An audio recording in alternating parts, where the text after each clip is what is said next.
Hey guys, comic verse के एक और एपिसोड में आप सभी का स्वागत है। तो इतने टाइम से 20-25 किलो हाइप बिल्डअप करने के बाद फाइनली गॉडजिला वर्सेस कॉन्ग का ट्रेलर ड्रॉप हो गया और इसे देखने के बाद आई एम वेरी श्योर कि आप में से हर किसी को बहुत मजा आया होगा क्योंकि पूरा ट्रेलर एक्शन से भरा पड़ा है। लेकिन इसके बाद भी हमें बहुत सारी चीजें ऐसी हैं जो समझ में नहीं आई हैं। गॉडजिला कॉन्ग को मार रहा है, कॉन्ग गॉडजिला को मार रहा है, किसी के पास कुल्हाड़ी है, किसी के पास नीले रंग की फूंक, लेकिन ये दोनों ही आपस में लड़ क्यों रहे हैं इसके बारे में कोई भी आइडिया नहीं है। इनफैक्ट पूरे ट्रेलर में यही चीज समझाने की कोशिश करी गई है कि आखिरकार ये लोग लड़ क्यों रहे हैं। तो थैनोस को बुरा लग जाएगा। तो कॉमिक वर्ल्ड से मैं हूं मोहित और आज हम लोग बात करेंगे गॉडजिला वर्सेस कॉन्ग के ट्रेलर में जो भी डिटेल्स आप लोगों ने मिस कर दी हैं उन सब के बारे में। और सिंस ये ट्रेलर ब्रेकडाउन है तो हो सकता है कि ऐसी कई सारी चीजें हों जो मूवी को लेकर स्पॉयलर्स होंगी। ऑब्वियसली मूवी मैंने भी नहीं देखी है तो कुछ भी चीज कंफर्म नहीं है, लेकिन फिर भी स्पॉइलर वार्निंग दे देता हूं क्योंकि कई लोग दुखी हो जाते हैं। तो बिना अपनी कुल्हाड़ी नहीं, ये पिछले वाली मैं तोड़े वाला बहुत गंदा जोक हो गया था। तो बिना किसी को फूंक मारे चलिए शुरू करते हैं।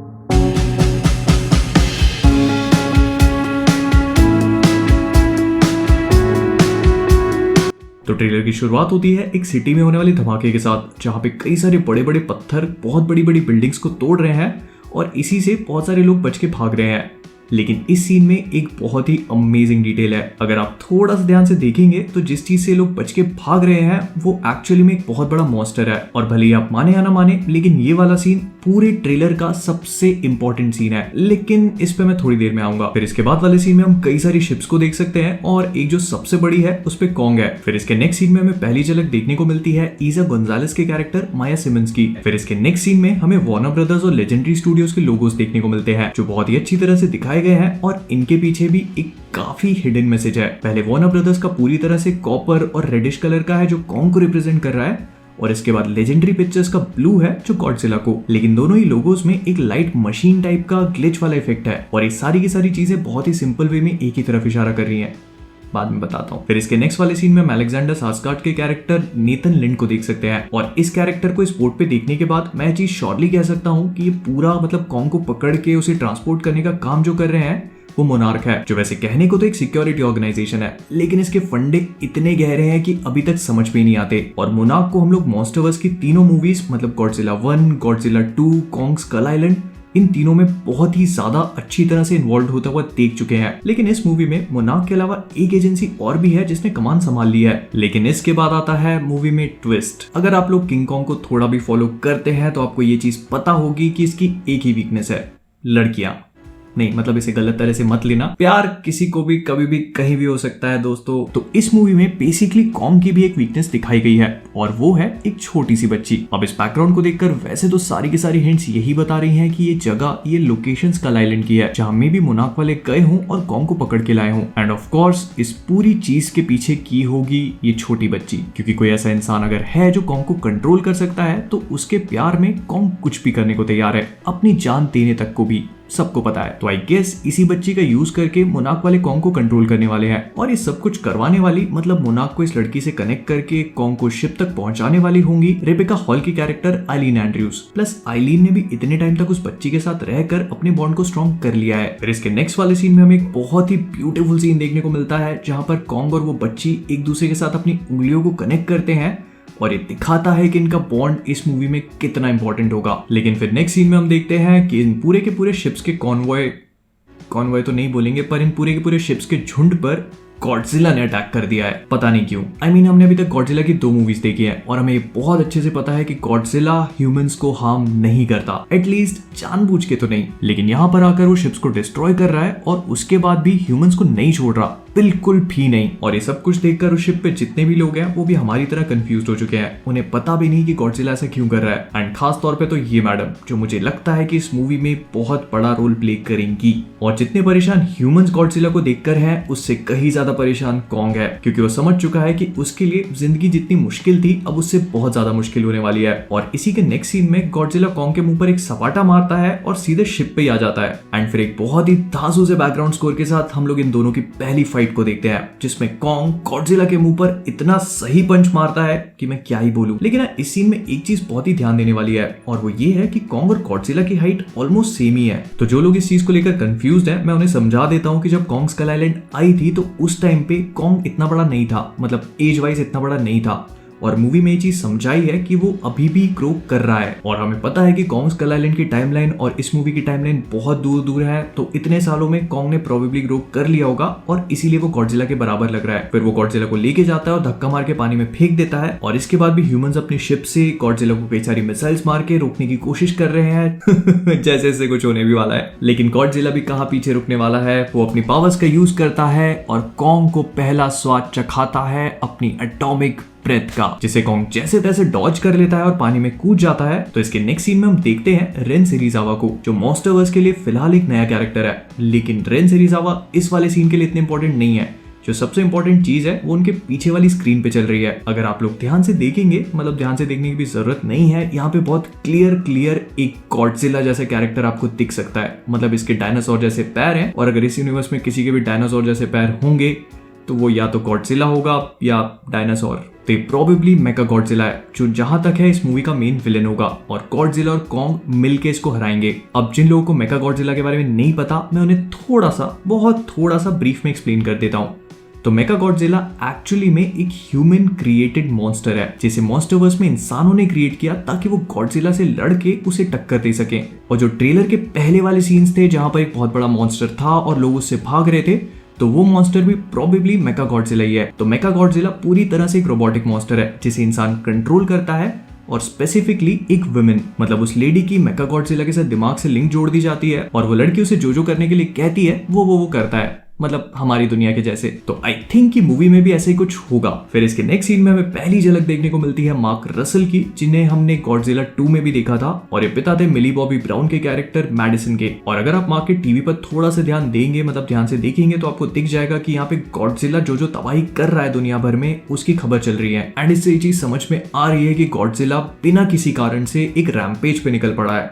उसने पूरे वर्ल्ड की अलग अलग सिटीज में बहुत ज्यादा डिस्ट्रक्शन कॉज कर दिया है, और दुनिया भर के साइंटिस्ट जो पहले गॉडजिला की साइड लिए फिरते थे वो बहुत ज्यादा हैरान परेशान है। लेकिन इसके बाद वाला नेक्स्ट सीन बहुत इंपॉर्टेंट है, मतलब मूवी पॉइंट ऑफ व्यू से, स्टोरी पॉइंट ऑफ व्यू से काफी इंपॉर्टेंट है। इसमें एक वर्ल्ड मैप है जहां पर गॉडजिला के जितने भी अटैक्स हुए हैं उन सारी लोकेशंस की लिस्ट है, और एक और चीज का बहुत ही क्लियर मेंशन है, एपेक्स। अब एपेक्स प्रोबेबली मोनार्क के जैसे ही एक और एजेंसी नई बन चुकी है, जो शायद हो सकता है कि इन सारे मॉन्स्टर्स पे कंट्रोल करने के लिए बनी हो। एंड जहां तक मुझे लगता है तो पूरी की पूरी रिसर्च एक्चुअली में मिली बॉबी ब्राउन के कैरेक्टर मैडिसन की है, और इसे देखकर अब ऐसा लग रहा है कि मैडिसन ने मोनार्क को छोड़कर अपना इंडिपेंडेंट काम करना शुरू कर दिया है। फिर इसके नेक्स्ट वाले सीन में हेज नाम के कैरेक्टर से मिलने जाते हैं, जो मुझे लगता है कि इस वाली मूवी में जो टाइटन्स हैं, मतलब गॉडजिला और कॉन्ग और इन्हीं के जैसे बड़े बड़े मॉन्स्टर्स, इनकी हिस्ट्री एक्सप्लेन करेगा। लेकिन इस सीन में एक बहुत ही अच्छा ईस्टर एग है, क्योंकि इन दोनों के पीछे दीवार पर हम देख सकते हैं कि एक लोगो टाइप का बना हुआ है, और अगर आप लोगों ने लेजेंडरी पिक्चर्स का लोगो देखा होगा तो वो भी कुछ ऐसा ही लगता है। फिर इसके नेक्स्ट वाले सीन में हम कॉन्ग को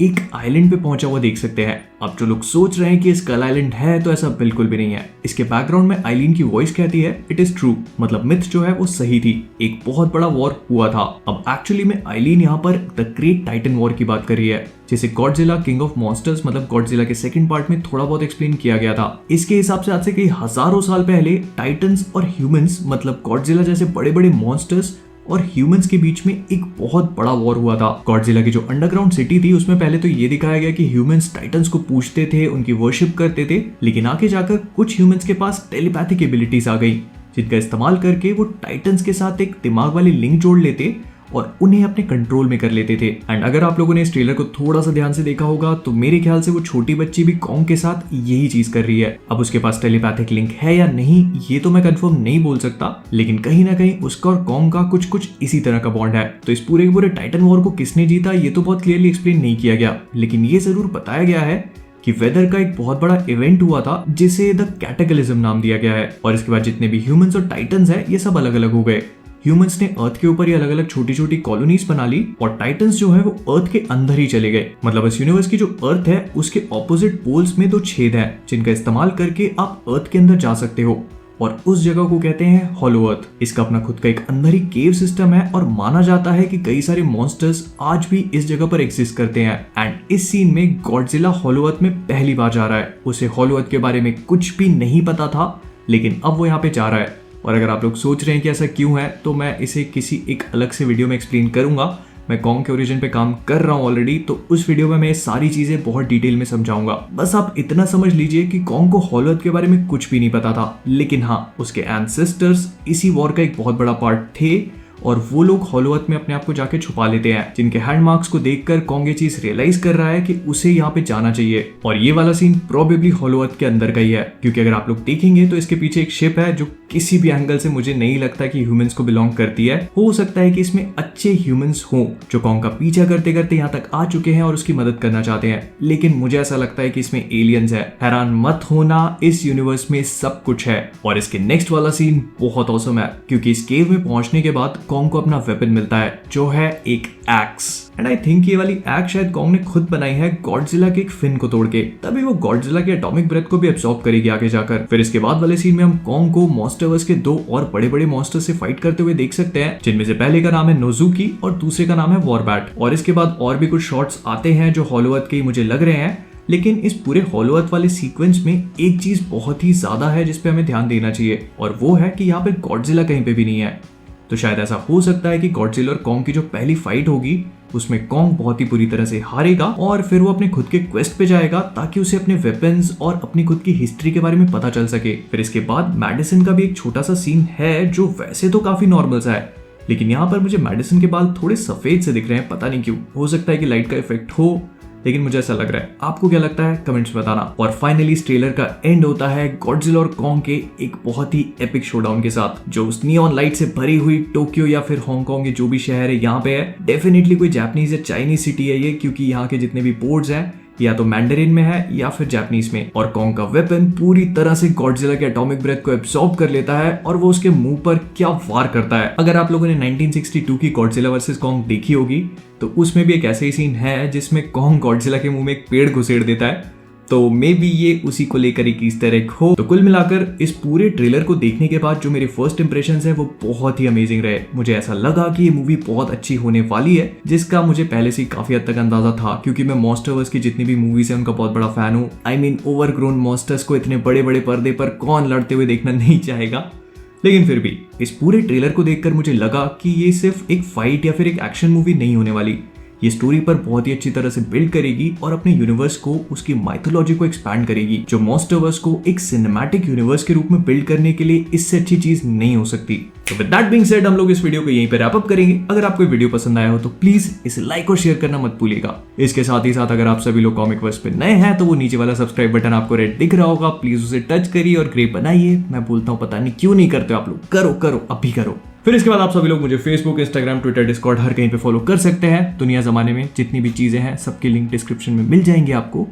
और जाने से पहले मुझे कमेंट्स में ये चीज बताना मत भूलिएगा कि आप लोगों को इस ट्रेलर के बारे में क्या लगा, कैसा लगा, फर्स्ट इंप्रेशंस कैसे हैं। और ऑब्वियसली मुझे पता है कि मेरे से बहुत सारी चीजें मिस हो गई होंगी, तो अगर मुझसे कुछ भी मिस हुआ है तो प्लीज कमेंट्स में बताना मत भूलना। तो जाने से पहले कॉमिक वर्स से मैं हूं मोहित और आप सभी लोग stay safe, stay inside and as always keep being awesome. The name's Bond. James Bond. मेरा नाम है बुल्ला, रखता हूं खुल्ला। मेरा नाम है चुटिया, अच्छों की खड़ी करता हूं मैं खटिया। मेरा नाम है पोते, जो अपने बाप के भी नहीं होते।